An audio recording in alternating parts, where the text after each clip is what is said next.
আমার নায়িকা হওয়ার ইচ্ছা কখনোই ছিল না, সবসময় আমি বলে আসি আমি একজন অভিনেত্রী হতে চাই। নাটকে আমার ক্যারেক্টারটা ছিল বেসিক্যালি মীরা, যে হচ্ছে ফাহাদ ভাইয়ের অফিসের কলিগ। অ্যান্ড ক্যারেক্টারটার জন্য যখন আমি কল পাই শুরুতে, ফার্স্ট অফ অল আমি থ্যাঙ্কস দিব রোকন মামাকে অ্যান্ড মোস্তফা কামাল রাজ ভাইকে আমাকে এত সুন্দর একটা ক্যারেক্টারের সুযোগ করে দেওয়ার জন্য।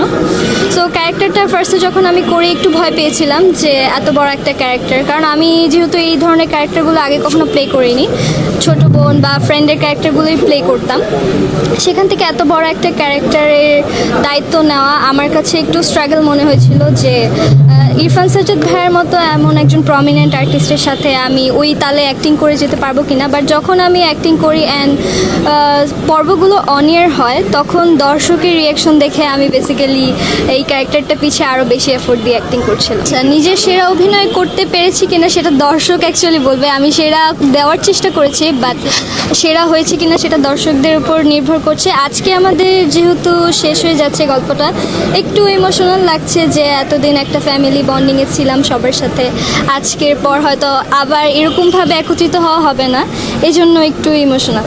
এই সিরিয়ালের মাধ্যমে বেসিক্যালি আমাকে সবচেয়ে বেশি অ্যাক্টিংয়ে সাপোর্ট করেছে ফাহাদ ভাইয়া। সে আমার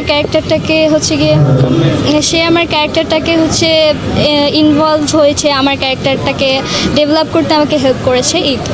এই নাটকে বেসিক্যালি আমরা যখনই শুটিং করতে আসি পুরো দিনটাই আমাদের অনেক মজার যায় অ্যান্ড এরকম অনেক স্মৃতি আছে বলতে। আমরা যখন এই নাটকের শুটিং সেটে ঢুকি, আমরা প্রত্যেকেই আমাদের নাটকের যে ক্যারেক্টারটা ওইটাই হয়ে যাই অ্যান্ড সারাটা দিন আমরা সবাই সবার সাথে ওইভাবেই রিয়াক্ট করতে থাকি।